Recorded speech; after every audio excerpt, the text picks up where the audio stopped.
G'day guys, it's the coach here. Welcome to another awesome discussion that we're going to have.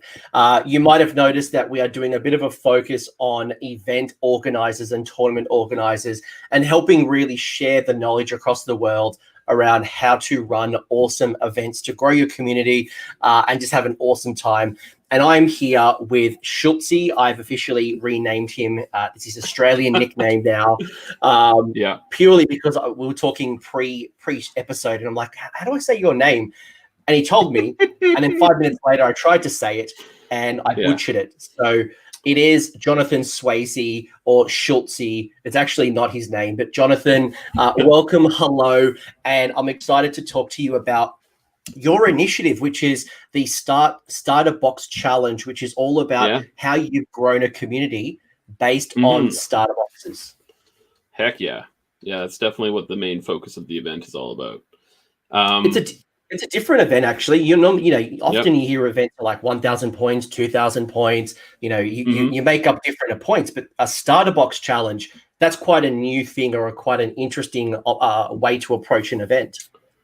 Yeah, for sure. We still try to hit that 1,000 point mark just because I find that's really a good starting point for a lot of starter challenges like this.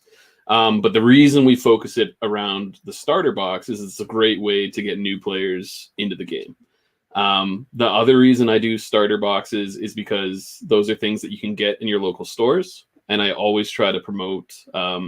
So actually a way that I promote that is if you buy your starter box in one of our local stores, I actually give you some raffle tokens for prizes and stuff. So it helps support the community the whole way around is kind of what I go for.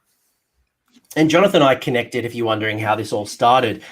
You might recall people about a few, I guess depends on when you listen to this, but I put out a recent video about start collecting, and I had broken down the 28 start collecting boxes and, gave my little observations around how many points it's currently worth, what type of roles it fulfills, whether it's battle line leaders, alternative builds. So, a lot of people don't know that while it might be listed as the Skaven box has the Plague Claw catapult, some people may not know that it also can be built as a warp lightning cannon. And I kind of built around, some battle lines, some battalions, some things you might want to expand upon. And it was shared on a Facebook post, and someone said, hey, there's this start collecting event. And I had no idea about it. I thought, okay, that sounds interesting. Normally, when I hear of start collecting events, it's based around our local game stores. Games Workshop, Warhammer, or your friendly local game store will try to sell a box of, start collecting, and everyone does a slow grow, and we play a couple of games, and hopefully you go to 2,000 points, and that's kind of all you hear. But your event is large. It's more than just a couple of people at a local game store. It's massive. Yeah. So I do want to say that it definitely started out as I started out in campaign organization. And a lot of the times what happened was exactly what you said. We're doing slow grow. So you get your starter box, you start at whatever points and you build to whatever points. But I was getting a lot of community burnout doing it that way. So I was like, all right, let's make it a one-day thing. Let's just get everybody to get a start collecting box, and that's what you get to use. So what I mean by that is you just get your box, and those are the only models you get. So you get to see a lot more interesting lists, and it's just a lot easier for people to get into it, I find. So, and then the other big thing that I found is that it eliminates a lot of the player worry about then going up against experienced players with maybe lists that are a little bit rougher, a little bit more battle tested, because it forces those players to then kind of reduce their options and really push themselves to make something unique. So it's a really good gate. Yeah.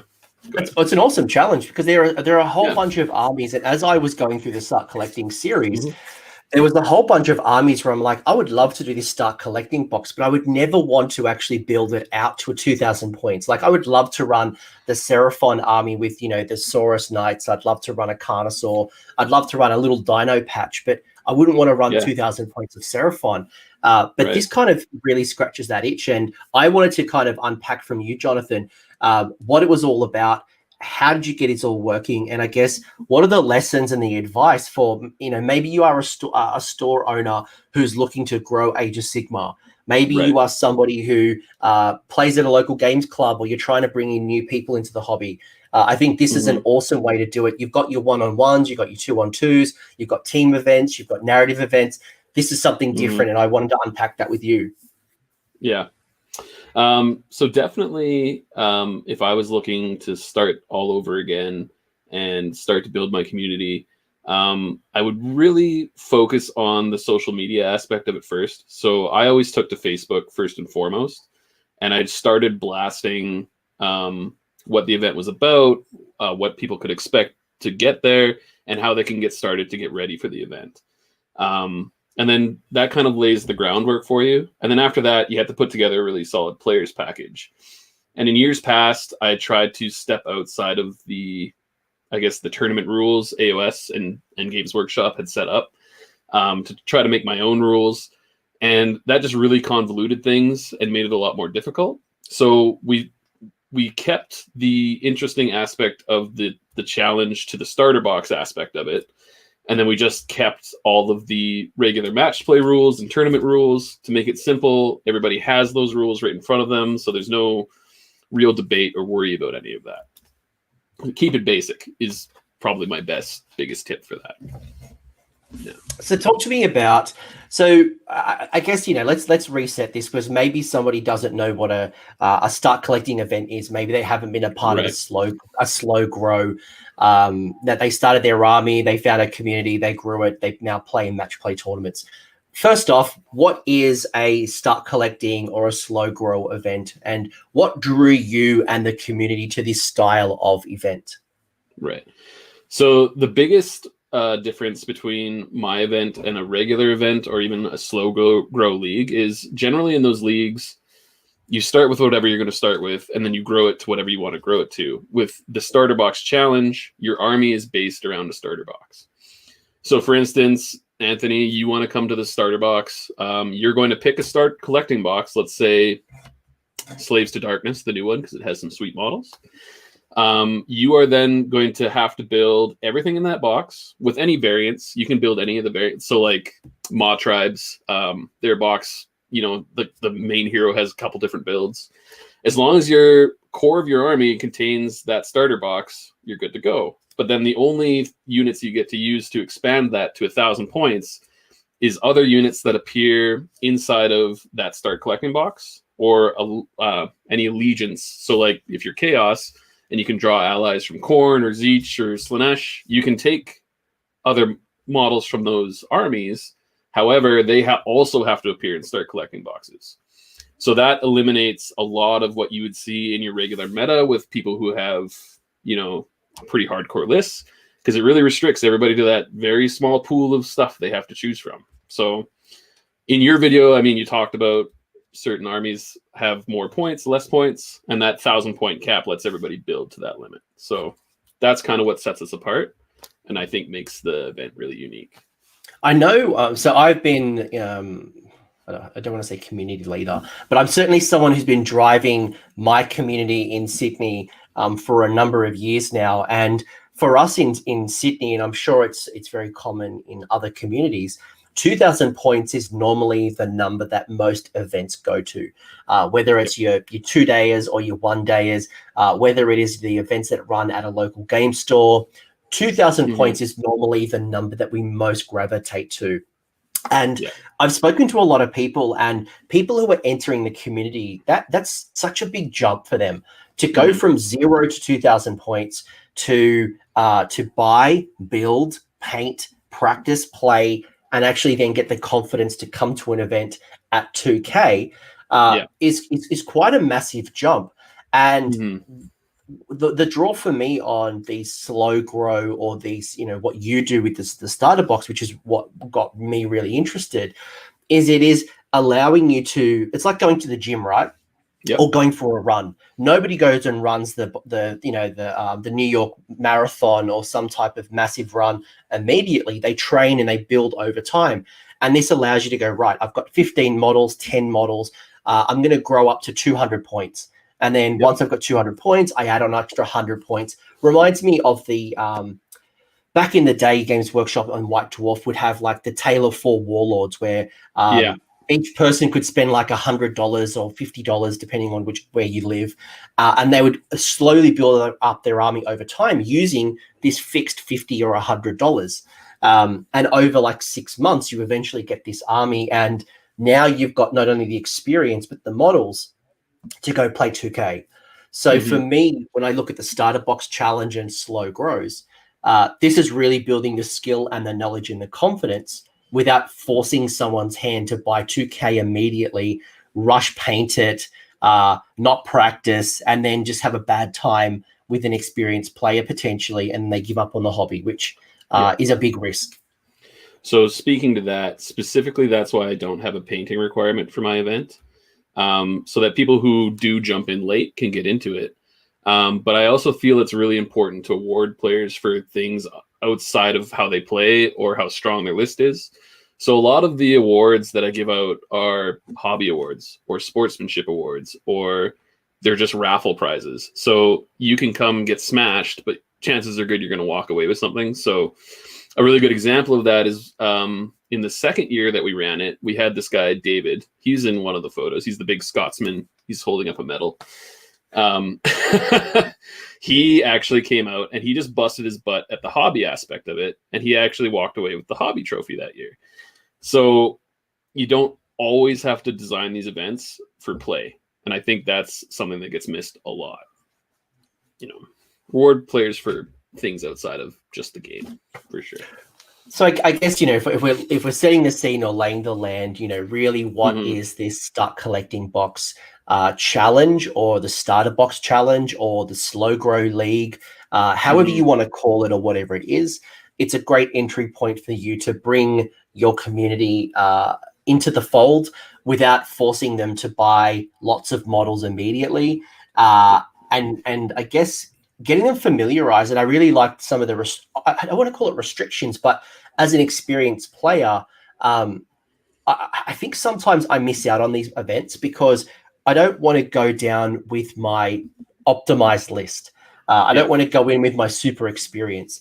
But if you said, Anthony, you go and have fun with your, again, I mentioned my Seraphon. If I was to start a Seraphon, or even like a Sylvaneth, a bunch of, Spite Revs or Dryads and, a Branch Wraith and a Tree Lord. Cool. It's pretty, it's not really optimized. I didn't do anything. I can only do so much, but I can go in and share knowledge and have fun and I guess give coaching and advice and support and encouragement.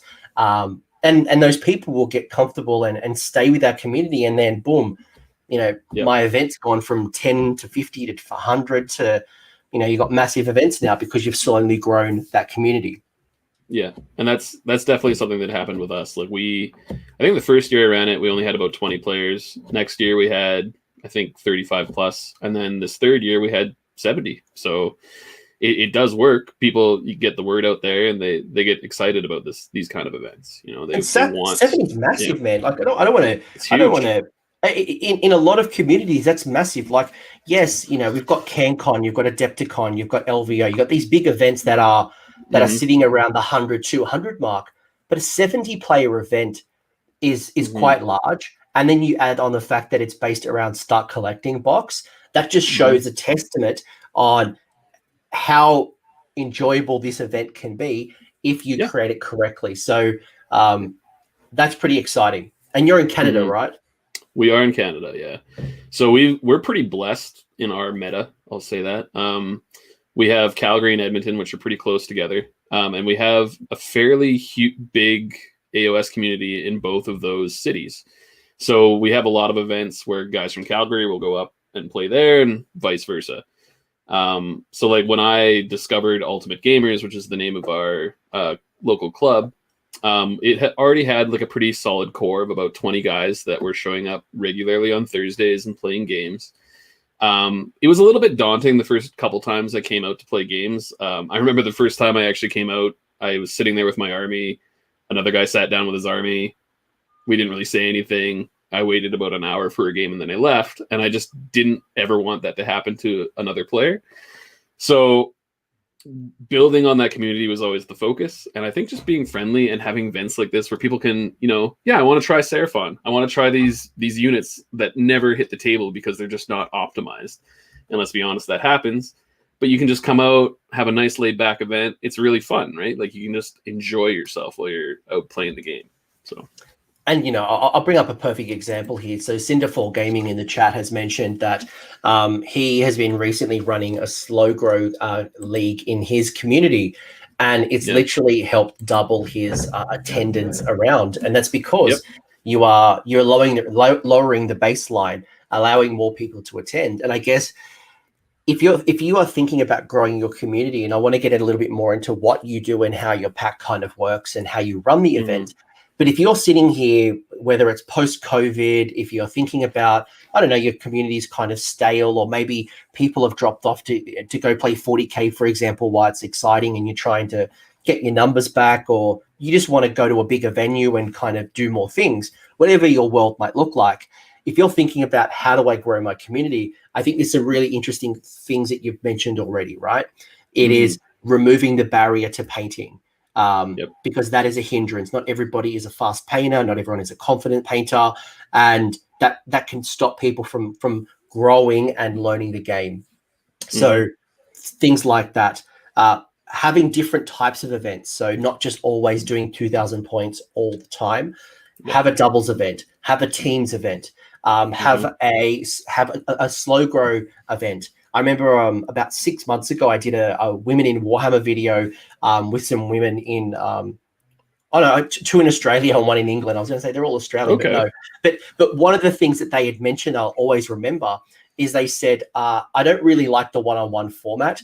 I love more two-on-two events because it lets me meet more people and I feel more confident. I'm like, okay. So if you're trying to grow your community, maybe a two-on-two, maybe a kids hammer, get your kids involved. Again, think outside the box, I think, is kind of where I'm going with this on how you grow a community. It's actually really interesting you brought up the women in Warhammer. One of our tournament organizers, her name is Brianna Moscript. She actually puts on a great doubles tournament. So yeah, a lot like events like that, they just make it more fun and interesting. And usually at doubles, I have a wacky time, and it's just more fun overall. Hey, you could do a doubles event with the Start Collecting box again. Thinking outside the box, thinking about what your community might benefit from. But I love this idea of building around the Start Collecting box, because they as I was reviewing in my video, they all have a leader choice. They all have some type of battle line choice. They all have some type of monster or artillery or special units. So they're all roughly evenly matched. Yes, there are some more powerful. Yes, there are some. Don't at me at that. But they're all roughly a good box to start with. Usually, yeah. Except one or two. I think one or two of them are a bit questionable.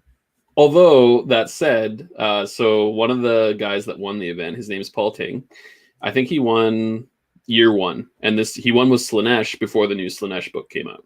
So he took this under-optimized army that everybody thought was kind of garbage, and he just used only Start Collecting models, and he won an event with it. So that's something else that can happen, right? You just don't know. It mixes up your meta a little bit, makes things fresh. Yeah. The only thing I was thinking about is Start Collecting. Is it Malignance is not really a thing. That one's rough. But that's what I was thinking, like Malignance, but otherwise, like, it's pretty sweet. So we got a rough idea of like what is the Start Collecting event, and yours is called the Start Collecting Challenge. I love the idea of challenge. The reason we're doing it certainly is to grow our community, to bring people into the fold. If I was a local game store, it's a great way to introduce people into the hobby and obviously boost your sales, because those people are going to need paints, they're going to need brushes, they're going to hopefully have a really good time and then kind of buy more models. Hopefully they tell a friend. Your experienced people hopefully go and bring in a friend. And again, that's a nice chunky sale as well, that $100, $200, depending again where you live. But as a tournament organizer, it brings more people into the community, gets them familiar, grows their confidence. You kind of migrate them up to 1,000 points, 1,500 points, 2,000. Anything else like the benefits or what comes with running an event like this? I think one of the main benefits is it really gets the whole community involved. So in Calgary, there's a few places where people go and they'll play AOS. And an event like this it benefits everyone, because I just make it so you buy that starter box at any local store and you're going to get some kind of bonus. Yes, there is a place called the Ogre's Den where 90% of our events are going to get run just because they have the space to allow for things like this. But by bringing the whole community together like that, you just get support from everywhere. So there's no downside to, even if you are another store owner, like just throw some bones out there or something, you know, like it's got to be about growth. And even if you're not a store owner, if I just a tournament organizer walked up to my local game store and said, "Hey, I would like to run an event. I'm going to encourage people to buy these Start Collecting boxes from you. Would you support me with some prizes, some vouchers? Would you give me a kickback? Not obviously put in my pocket, but actually to then give out for painting prizes and during the day." It's a no-brainer. It's an absolute no-brainer. So a really good thing that I do is I make my event $20, $20 Canadian. It's pretty affordable for anybody to get into. And all of that money just goes towards prizing for the event. But I buy all of those prizes out of the store where we're having it. So the store just benefits for having us there. They get something for hosting the event, and then that allows me to get a bunch of raffle prizes that everybody has access to. So it's kind of a win-win for everybody. Yeah. That's smart. Something to think about, guys. And I just want to call that out because for some people, they don't have a location. They maybe not want to. They don't want to get to a point where they hire an independent venue, a hotel, some type of community room. But working in partnership with your local store can help you leverage. And hey, on the day, I'm probably going to buy drinks and candy bars or chips or dice or a tape measure, some incremental sales as well. So if you are looking to run an event, think commercially when you approach a store manager. If you are a store manager or an owner thinking about growing an Age of Sigmar community, this is a great way to do it. For sure. Do you want to actually go through your pack? And because there's some really good questions coming up already. Like Gillian had mentioned, do you modify things like the Beasts of Chaos or Beasts of Chaos? How did I read Beasts of Chaos there? Flesh Eater Courts or Beast Claw Raiders? Beast Claw Raiders. Do you modify those in the matchups? And the reason why those two are mentioned is because from a power level, they're both quite powerful. They're probably the best Start Collecting boxes, in my opinion, that are available. They're just so flexible, so handy. I bought 4 Start Collecting boxes of Flesh Eater Courts, and I could probably buy a 5th one. They're just so good. And Beast Claw Raiders is no different. So in years past, to address that, we expanded the models you could use to things like 2-player Start Collecting boxes. Things like Soul Wars, when it came out, you could take models from that. That was initially to try to help balance it. That said, a lot of players were coming in with Fire Slayers, Beast Claw Raiders, Flesh Eater Courts made a big showing. None of those guys are winning the tournament though. So yes, those are some powerful Start Collecting boxes, but a lot can happen on the table. And then this year, so the next time we run the event, we're actually doing away with all of that, and it's only Start Collecting boxes now, because we find that balancing just doesn't need to happen. So as I bring up your players pack, I'd love to get your initial thoughts. So this is your event. You've been running it for a couple of years now. Army Painter, I love it. Army Painter Studio and Grimforge presenting the 3rd annual. So to speak to that really quickly, Army Painter Studios is run by my good friend Jeff Painter. He's one of the guys that helps me organize the event. Grimforge is a 3D printing company out of Calgary. They make a lot of terrain. So the last year, they actually printed us up a whole table of terrain that we gave away as a prize. So it's just good to have those friendships. And then the guy that designs all of our player packs, his name is Ara Shamoon. He's another guy that helps me run the events. So all of the artwork and everything in here that you see, he put together this tight little package. So there you go. There's another example of you drawing upon the community to help you run an event that's there to create and grow the community. So I love the contributions. But we're going to go through this as an example, and it's for anyone who's thinking about doing an event like this to kind of grow their community, but also get the insights. Because one of the things that I want to understand from you is, how does this type of event differ from a traditional match play? Because I think most people who are watching this video have attended the traditional 1 day or two day, 2,000 points, 5 games over 2 days, 3 on the first, 2 on the second. It's a pretty standard format. How does this differ to my expectations of a match play tournament? So the main difference is going to be the number of rounds that you play. We always try to keep it to a 1-day event. So we keep it to 3 to 4 rounds. That's not always ideal for competitive play, but that's not really what this tournament is about. We time the rounds out so that you have a very comfortable amount of time to play a 1,000 point game, especially if you're new to the game. It gives you the extra time you're going to need to play through your mechanics, figure out the mechanics of the game, talk to people who might need to answer your questions. But I think the main thing that's going to set it apart ultimately is going to be the kind of lists that you're going to see on the table. You're going to see some really cool stuff that never gets used because it's not optimized. So you're going to get a much different experience to your standard match play game. And you can see here you get 4 games, which is great. Again, It's going to help me build my confidence. And you're right. Like when I'm learning an army or I'm learning the game, to do my deployment in, 10 minutes. And normally these store events, the challenge with them is they have very fixed retail hours. Normally they're on Sundays because Saturday's a really good trade day. So Sunday they take on where it's a bit quieter. And, I find on a Sunday, they normally open a little bit later.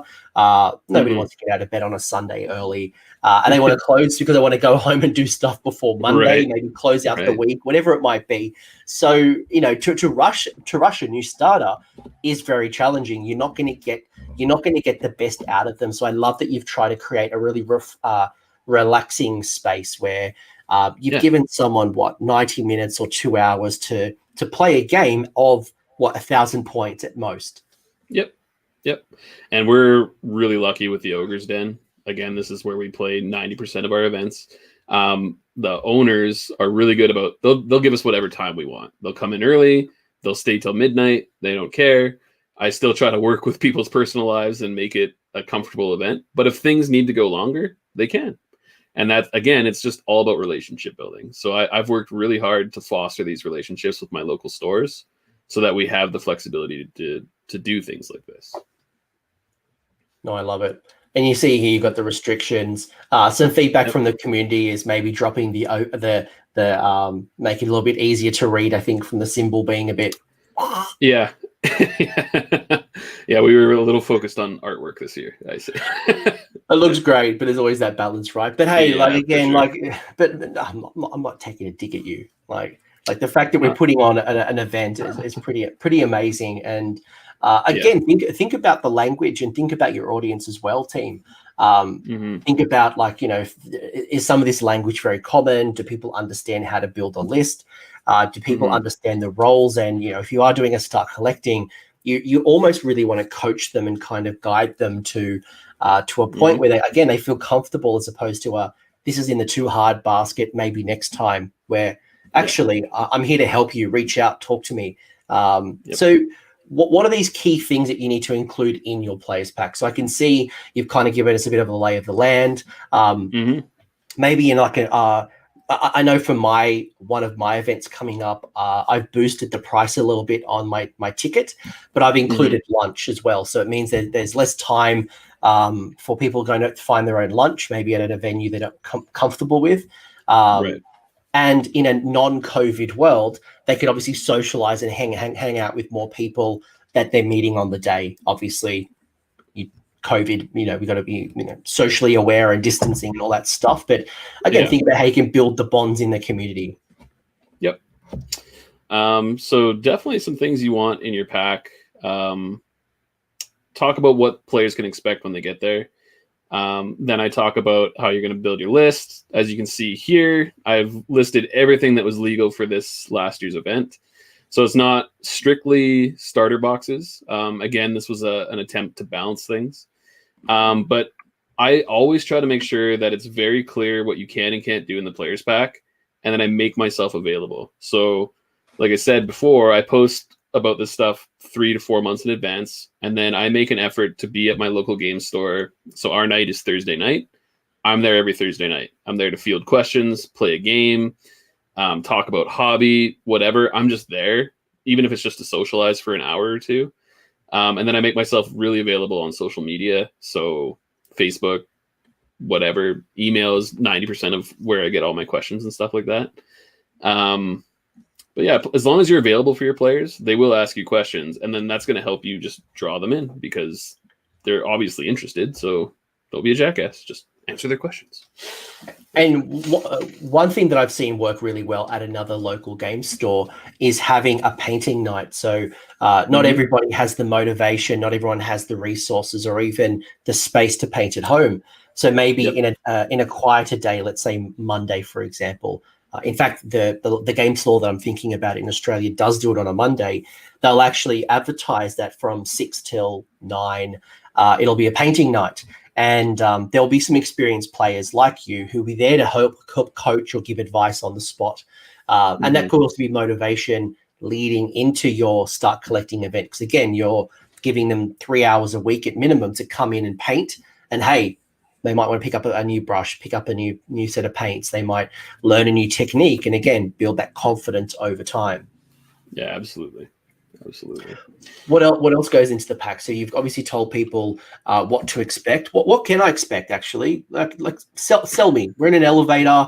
I'm in my hands. I've got Star Wars Legion or Marvel Crisis, and you're saying to me, "Oh man, have you played Age of Sigmar?" And I'm like, "No, never heard of it. I just found this cool hat on the ground, but otherwise I haven't. I've never. No. What's Age of Sigmar? Tell me. Tell me what's the sell here? I would just push that it's a really easy game to learn and get into. This would be a great event to get started with because you can pick up some really cool models, and even if you don't use them for AOS, they'll fit in any fantasy game you ever wanted to play. And you get to start exploring this awesome world, this awesome community. Like I said, the complexity of the game it's not really that complex a game until you really get into bigger tournaments and you want to start expanding on your list. But man, is this an easy way to get into it and just learn the core of the game. I love how you've included things like the tournament rules as well, and some little incentives like number 3, where it says number 4, far out. It's number 4. I'm looking at all the rules, getting really excited about being in a civilized manner. But no, number 4 says players who purchase their start collecting boxes from the Ogre's Den would receive a once per game reroll. So that's pretty cool. So that's pretty cool that, again, nobody likes, failing that critical dice roll. And again, it's only like a fun, building confidence, learning the game type event. So why not have a free re-roll? Why not allow somebody to do something fun or interesting or create some dynamic, or I don't know, like why not open the floodgates a little bit? Again, the outcome is that people walk away from the event confident and knowledgeable and had a good time so that they want to come to the next event. Yeah, you're never going to go back to something you had a miserable time doing. So there's just no point in making it that way. Yeah. One of the things that I do at my events, so I run a couple events. My most popular one is called Sydney GT, and something that I do is I have these things called negative achievements, where at every round I will have like a small token prize. It would be a 3D printed piece of terrain. It might be like a $20 little blister pack hero, or I might have a couple of those things. And what I'll do is I will announce that, guys, round 1, the first person to fail a 3-inch charge gets the prize. Cool. So when that negative thing happens, like they really wanted that spell to go off, but they rolled a double 1 on the cast, or they failed the charge, or they did something that would have been really important. They rolled Arcane Bolt and they did 3 damage, or they rolled 1 on a deadly test. I created a tiny little incentive to remove that feel bad, and people actually got really excited they come up and go, "Oh, Anthony, I failed that 3-inch charge." And like in no world do people get excited about failing a 3-inch charge, but I was able to add a little bit of delight for a few dollars. Hell, it could be a free can of drink, it could be a coffee, whatever. But it's just something to make people feel like they had a good time at the end of the event, even if they didn't win it. Oh, for sure. And that's where my raffle ticket prize comes in for me, because if you lose a game, you actually get more raffle tickets than you do for winning a game. So then you have a way better chance of winning the raffle prizes. And I'll be honest, they're usually a lot sweeter than the actual prizes you win for playing very well. So it could be exciting for people. So let me pause on that for a second, because you do mention, scoring and prizes. So what you're telling me is that as a tournament organizer, a lot of tournament organizers will put their prize pool mostly into first, second, third, maybe best in each of the Grand Alliances, and then maybe a token prize for wooden spoon, because we laugh at the person who comes last. It's a an honorable thing that we all do. But you're looking at this a little bit different, because you don't want to reward first, second, and third. You want to reward people having a good time. Yeah, absolutely, man. I think that's the most important thing. So how I do my prizes is I usually buy a medallion or a trophy, whatever. I'll buy one for the champion, the hobby master, warlord, and the true challenger. And that I just take out of my own pocket, and then I'll tag like a $50 gift card to it or whatever. So you're getting something for your time. You're getting a trophy. You're getting a small prize, some store credit for something. And I'm awarding multiple ways to play the game. So for guys that really like the hobby, I'm awarding that. For guys that take a lot of pride in winning games, I'll award that. But I also try to make it open for other people to try different things. So like True Challenger is my favorite award to try to give out, where guys are just sticking to one start collecting box and that's all they're using, and they're trying to win an event with it. I think that's something that's really unique. So I just try to award as many styles of play as I possibly can. Yeah, I love the idea, and something that I've learned over my time is that the best events, or I think the best way to distribute any prize pool, is actually rewarding it through the entire event, not just putting it into first, second, and third, because winning first, second, and third, or best painted, or coolest army, or best sport, the prize is winning the trophy, the award, the certificate. That in itself is the prize.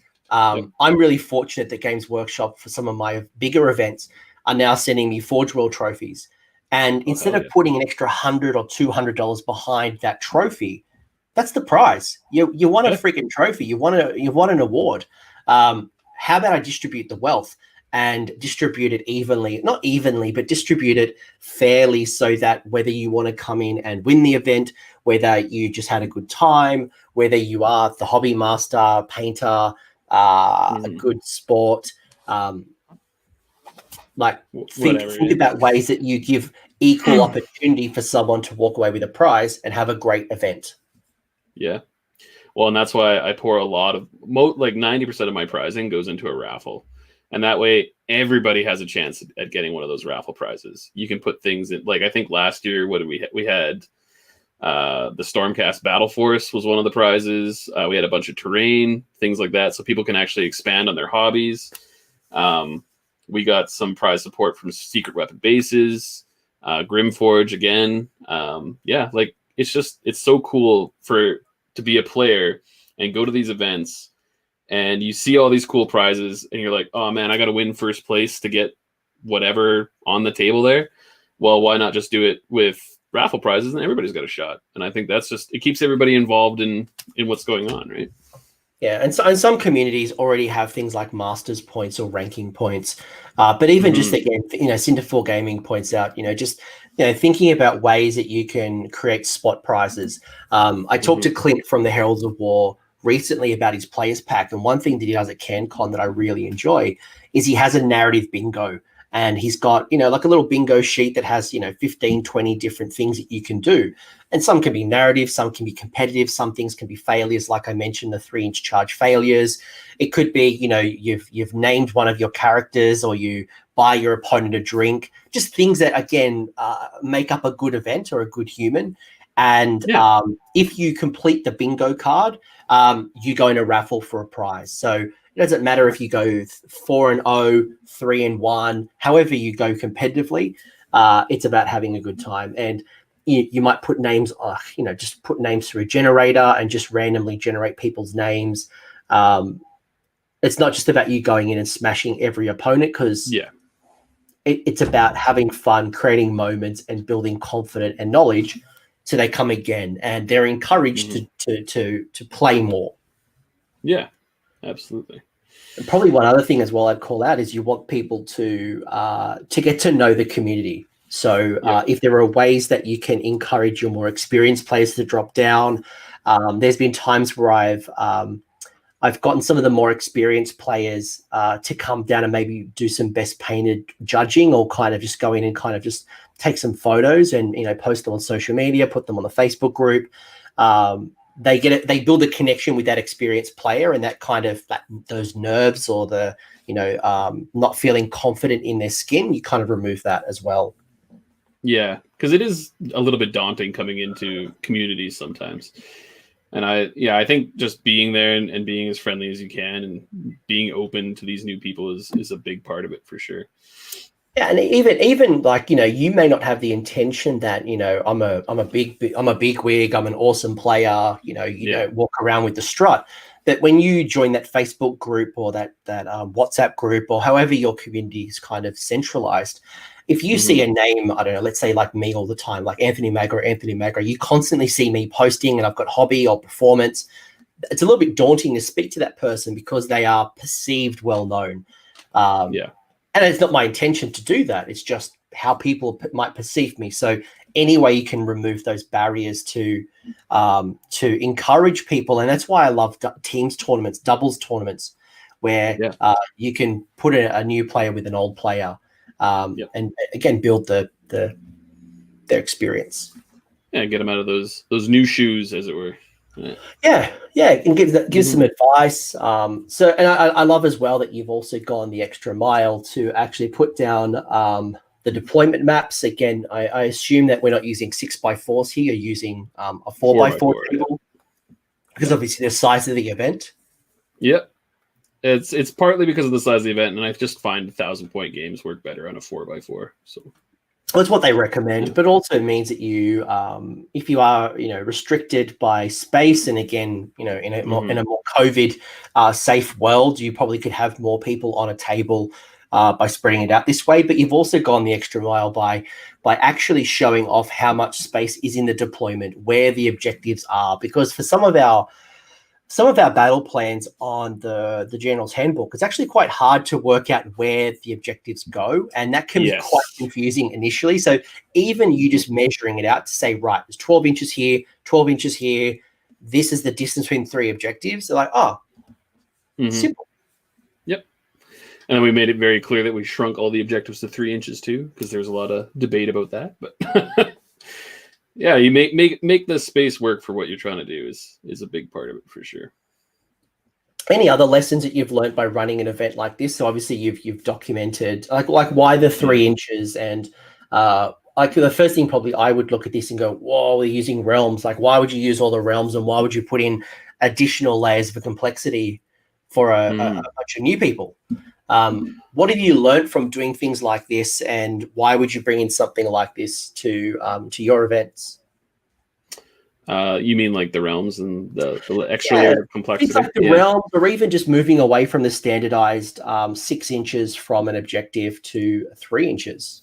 Right. So the 3-inch shrinkage was literally just because we had shrunk the size of the board. So 6-inch objectives, even on the last scenario we were just looking at there, a lot of the objectives would overlap, and I would find that would make a lot more confusion just when we were playtesting it out. The reason I added the complexity of the realms and things like that is, yes, you're new to the game, but if every game you play after this has realm features, you're going to need to learn them, right? So, and again, that's why I allow the time for people to really look through everything that's going on the board. And thankfully, with the new edition, the realms are a lot simpler. So including them in future events isn't really going to be as big of a risk. And then we also made a point to pick realm features that were fairly simple to work through. So like Hish used to have some pretty complex ones as an example, and we just kind of picked one that was simple, that would affect every match in a fair way for different lists. So some lists are going to be stronger in certain realms, and some are going to be weaker, and we tried to balance that out over all of the factions that were going to be involved. And I think that just gives players a much better intro into how the games are going to work, because you're going to play a 2K game, you're going to use realms. It's just part of the game now. So there's no point in leaving that stuff out. I like how you are slowly nurturing them, because you're right. You could just play a completely play a game with, very, very simple, basic rules. But then what it does is it makes it a big step, because then their next game, they're going to be introduced to potentially realm rules. They're going to be introduced to triumphs and mysterious terrain or landscapes. They're going to be introduced into all these additional concepts. And it's just like, whoa, wait a second. I have no experience to this. I haven't got a reference point. And now I've got to consume all this additional information. So, and by the way, Todd in the chat has asked, can we get a copy of this pack? I'll absolutely put a link in the episode description as well. So if you're watching this and trying to think about stealing the goodness here and kind of using this as a template, I'll put it in the episode description for you to enjoy. Yeah, absolutely. Have a look. If it's going to help you build your community, by all means, guys, have at it. Pick it apart. How do you promote your event? So I've got this concept of, I want to run this in my community. I want to get this out, and I want to build Age of Sigmar. What advice would you give me, or how do you kind of get the word out, and what would you do that you're maybe not already doing? Okay, so I definitely didn't come up with this concept. Like I said, I found this community, Ultimate Gamers.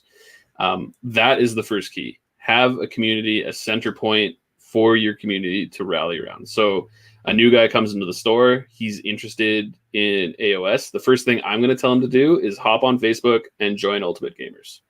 First and foremost, that's where he's going to get all his news about what's going on in the community. That's where he's going to find out about all of our tournaments, etc. That's the starting point.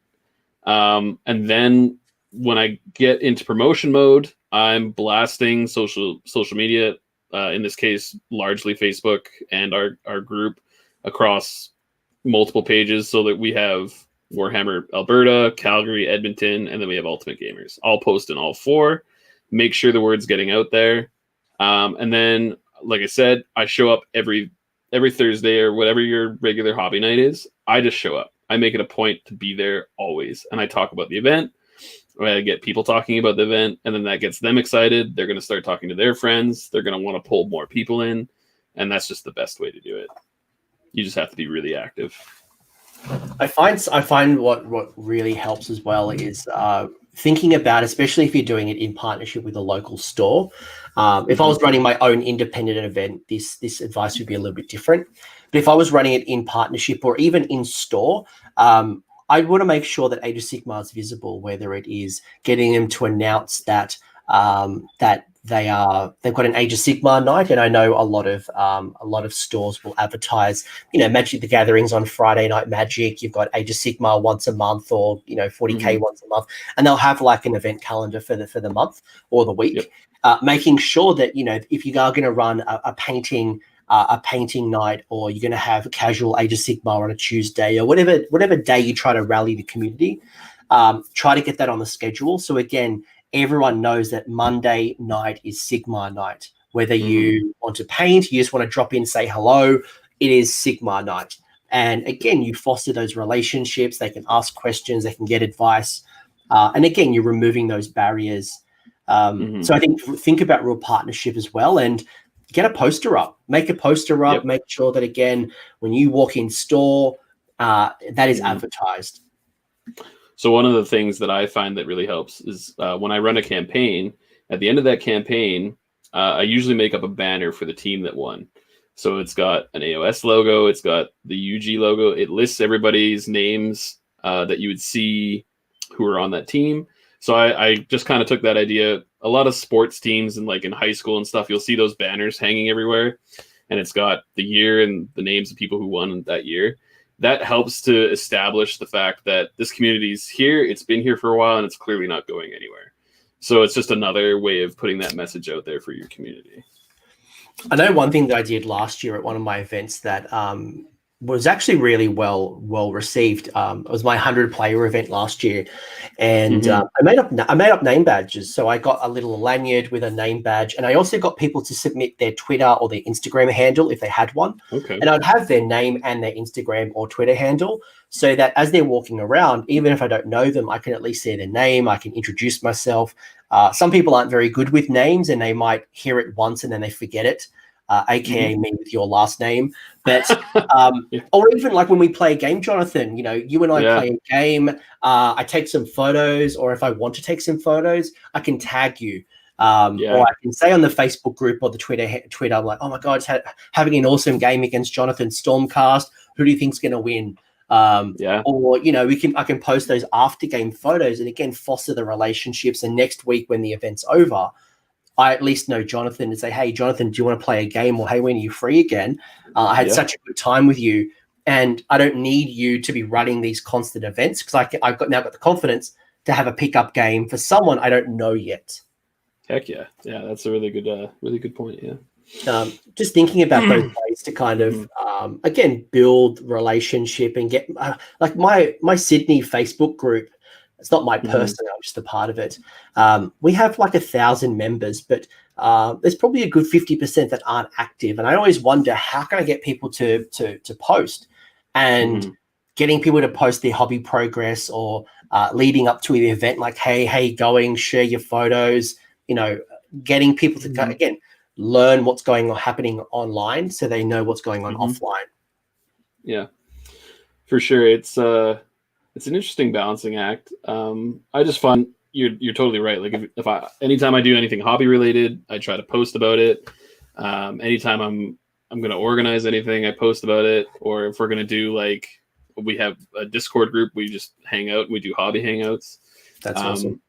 We all try to promote that. I'm really lucky in this community. There's a lot more people than just me trying to build the community.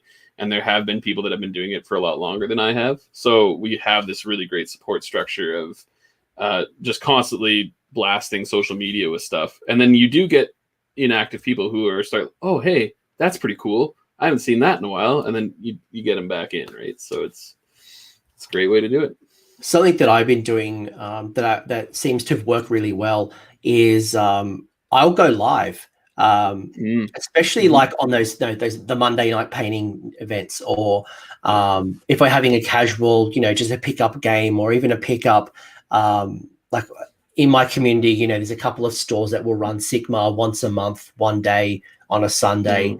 I'll go live and I'll just go take some, me talking, hey, it's Anthony, just round one's finished. Here's everybody at Hall of Heroes. And I'll actually then go pen other people and show them, and they're having fun. They might talk to the camera, hey, what's going on in your game? And Kieran might tell me what's going on with his game. And again, like for anyone who's like a bystander, you're like, oh, actually, I will come next month. It looks like they're having a great time. And you just keep doing that. Again, you're just kind of showing off that it's not a big, scary thing that people think tournaments are. Yeah, it can be a little bit daunting for sure. And I think we all have those social hangups when we go into any kind of new situation where you're meeting new people or anything like that. So yeah, just humanizing it really does help quite a bit. Yeah, just always showing that there's people involved. We're all from different walks of life. We're all coming together to play this great game. So, and I was once like you. I was once like you, who is starting in the hobby for the first time. And absolutely. And we all got to that journey through getting people to help us, point them in the right direction to YouTube or podcast or blogs or advice forums, whatever it might be, to nurture those new people like we all have. We all have had this new player journey in some form.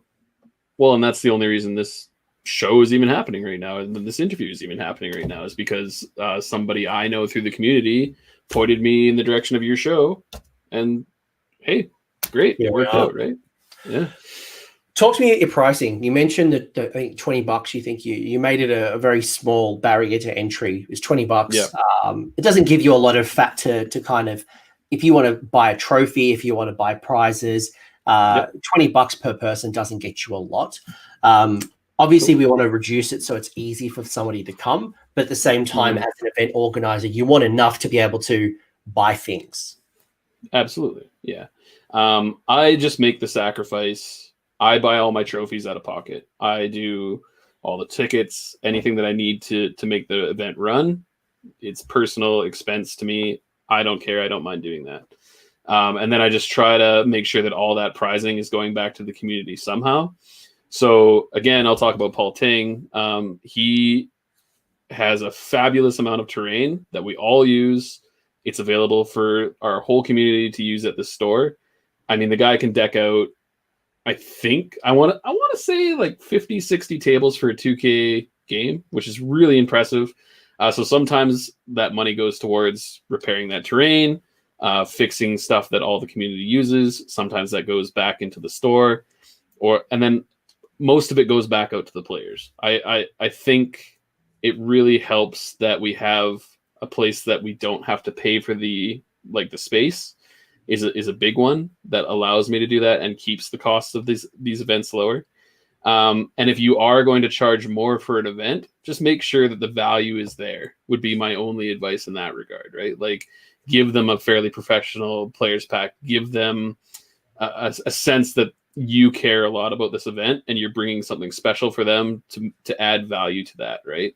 Also, let's be honest, if you're paying $20 to essentially entertain yourself for 8-9 hours out of a day, that's a hell of a deal. Right? That's pretty good. And even if I'm paying more than that, it's good. It's good value. And you can find incremental value. I remember I mentioned Hall of Heroes, which is one of our local game stores, and they had run a 2-day event for Sigmar, and something they had offered the players at the time was a 10% discount on the day for anyone who was obviously playing at the event. So incremental value was that we all got a small discount on our purchases, and obviously the big benefit for them was they are going to get additional in-store purchases because on the day I'm going to get a little discount. So as opposed to me spending it online or somewhere else, they were boosting their sales or getting inventory off their shelves. So I think there are some interesting ways to get that incremental value. I think you're right, thinking about pricing, and obviously the fact that you're encouraging people to start collecting boxes from the store. No store owner wants you to go buy your stuff online and then play it at their event and not make any money. They've got rent, they've got bills, they've got staff they've got to pay for. So you got to find the way to bring that value to them so that they can bring the value to you. Absolutely. And that's why all my raffle prizing comes right out of the store where we're having it.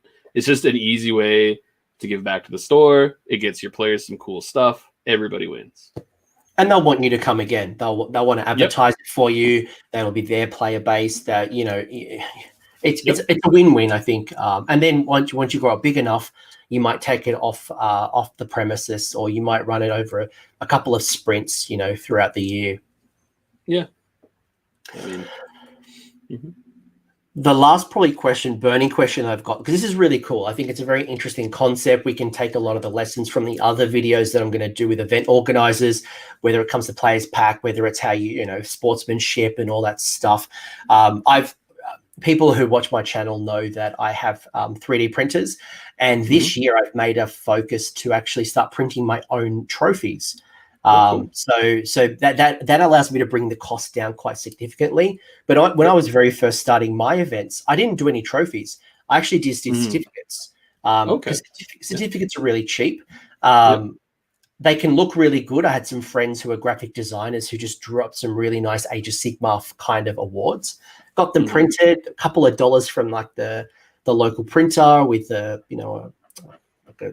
frame, and that it means more dollars are going back into the event, offering bottles of water, a can of drink, prizes, vouchers. I'll do a lot of like $5 voucher, $10 vouchers to give out on the spot, as opposed to big $20, $50 prizes, because again, that improves spending. And statistics say that when you give someone like a $20 voucher, they'll go and spend 30 or 40. They'll never go and just spend the 20.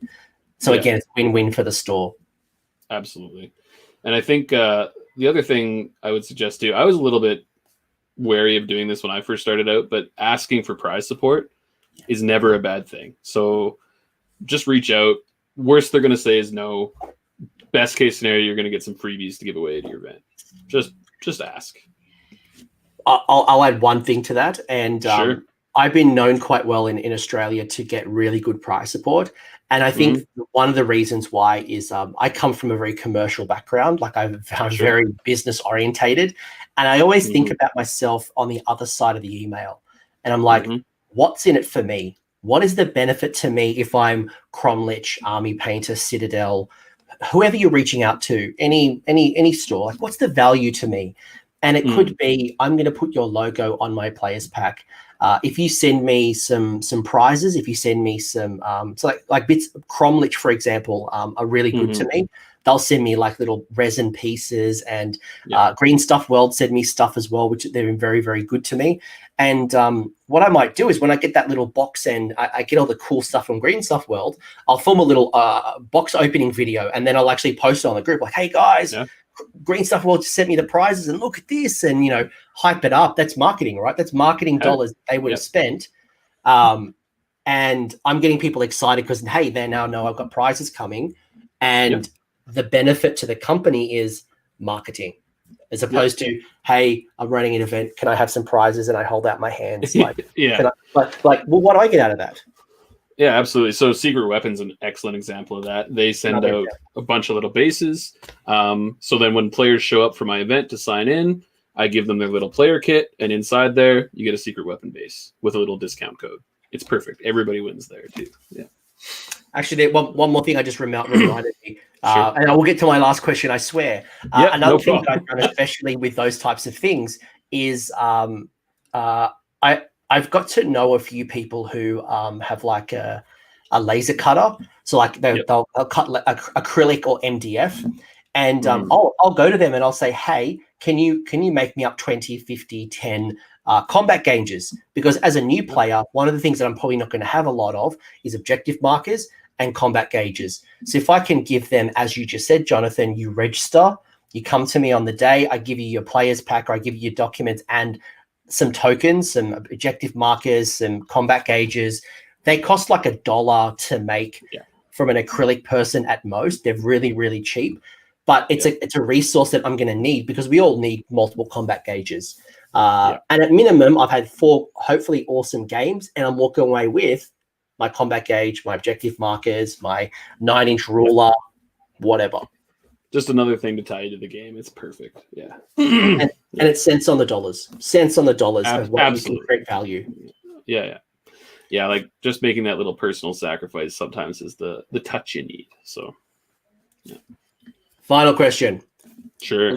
Legitimate now. Not that I couldn't talk to you till the cows come home, but the last question I've got is, you've now run this for 3 years. You've been integrated in your community. The reason I got to know you is because somebody spoke to me about you. So obviously you've got a wonderful reputation in the community. People keep coming back to your events because you keep doing them.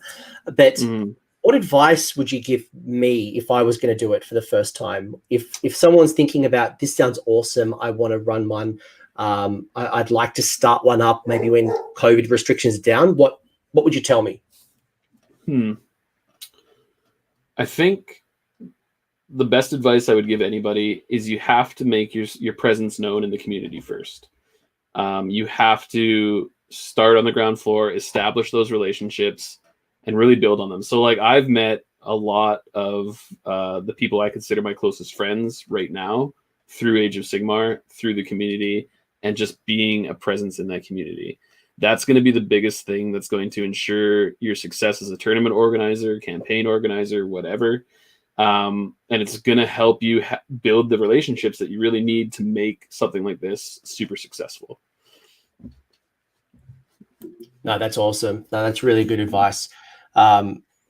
Making yourself known, making sure the community knows who you are.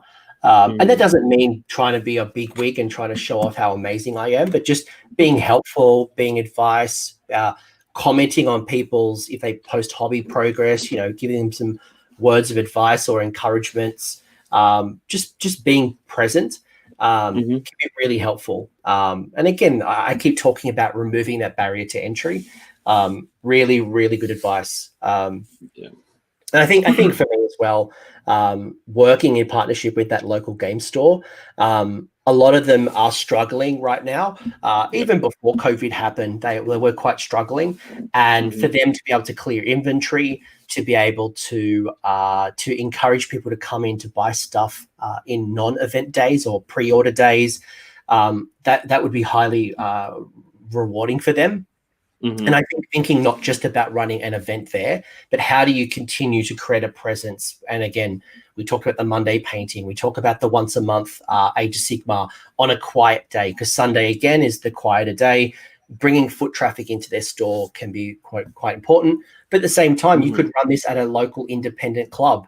Doesn't have to be store orientated, but I guess that's just where, we cut. That's probably our true north here in this example. But yeah, for sure. It's important to have those relationships with your local community where their stuff is getting retailed. It's kind of a no-brainer for me, but it's nothing but benefit if you do that. So yeah, and like building a solid relationship then allows you to if you do a 2,000 point event, or if you want to do something else, you've built a good reputation with them, and they trust you now that you're able to demonstrate your value to them. Absolutely. Yeah. Absolutely. Any advice, any other thoughts that you want to share with us before we kind of close out this I think quite insightful. I'm certainly now encouraged to think about a start collecting, slow grow, community building type of activity. I know Cinderfall Gaming, who was mentioning in the chat a few times, he's actually done this online. So he's actually been able to grow his community with a start collecting box almost challenge without actually a physical event. So it doesn't have to be, if you're in the community that you're currently in lockdown and you can't play, you could still do this now without the actual playing, or the playing might be when lockdown's over. So you just encourage the paint the building and using what you just said, the Discord, the Facebooks, to keep the mojo alive. Yeah, and like our way to address the whole COVID situation is we had a couple guys were playing games over the internet and just trusting that the other guy was moving his stuff the right way and rolling off camera. Lucas is another guy in our community who's the campaign organizer right now. And he's kind of set it up so you can play your games anytime, anywhere. You don't have to play it at the store. That allows you to, play at your home or on nights when it's not as busy at the store, what have you. And so there's definitely still ways to make this work and still have a campaign structure. The bingo card way is an excellent example. That was a great idea. I had one myself for running an event like that. So you could do a campaign where you're just trying to complete a bingo card. You can do that anytime, anywhere, rather than having, a couple weeks to try to accomplish a couple games or something like that. Definitely there's ways to do it. I hope for anyone who's listened to this, you are inspired, or you've had some thoughts, or maybe you're not ready to run an event, but maybe you can now give some advice or share this to somebody who is running events, or maybe a store owner who's thinking about growing their Age of Sigmar community, or getting more activity or more consistent activity going. So whether you are an event organizer, someone who maybe wants to bring a friend into the hobby, or you are someone who owns a store, I think you've just shared a whole bunch of good insights and advice to build and grow that community through the Start Collecting Box Challenge. Heck yeah. Any final thoughts, any shout outs that you want to make? Jonathon, I know you've been doing some cool stuff from a store level. Yeah, so myself and our Shamoon, the guy that designed our players package, and Jeff Painter of Painter Studios, we have a little company called Mad Goose Wargaming. We're making really cool tokens to track mysterious terrain. On one side of the token, it has the name of the terrain, and on the back, a quick blurb about the rule for that terrain piece. So it makes it really easy to keep track of what's going on the table. And then we just released a set of status tokens. So you can find us on madgoosewargaming.com/Shopify, and that'll link you to our store. Another quick couple shout outs. I want to shout out to all my Ultimate Gamers out there. You're the reason that all this happens and the reason this community keeps being so great. Painter Studios and Grimforge, and of course the Ogre's Den for always hosting all of our events. Love you guys. And I will grab that link off Jonathon after this show's over, and I'll put the link to your tokens in the episode, as well as the players pack as well. So if anybody wants to see that players pack and maybe copy and paste it, then make it their own. It's always nice to have a template and then make it your own. For sure. Yeah. Jonathon, let's call this a wrap. Thank you again for your time, folks. I hope you enjoyed this. If you do, you know what the deal is. Like, subscribe, hashtag best episode ever of Start Collecting Challenge. Swayze was on it. Swayze was on that show somehow. love Swayze. Don't forget to tag Swayze. Patrick Swayze's like, what is going on? Oh, yeah. I remember this. Where's my agent? Well, he's dead now, so we're in the clear. Jeez. I can take his IP. All right, Jonathon, thank you again, folks. Thank you for your time. I hope you have a good rest of your week or day or whatever you're doing. All right, peace out. Mate, how good was that video? Surely it's going to go straight to the pool room. If you enjoyed that video, I would appreciate it if you crush that like button, and if you have an opinion, leave it in the comments section. That lets YouTube know it's a great video and it should share it with other Age of Sigmar players. Cheers to all the bloody legends here on the screen who have financially supported AOS Coach on Patreon on YouTube members. Their contributions have helped me improve the quality, frequency, and the variety of content on this channel. So cheers, guys, you are bloody legends. Until the next video, don't forget to shoot the heroes and have a good one.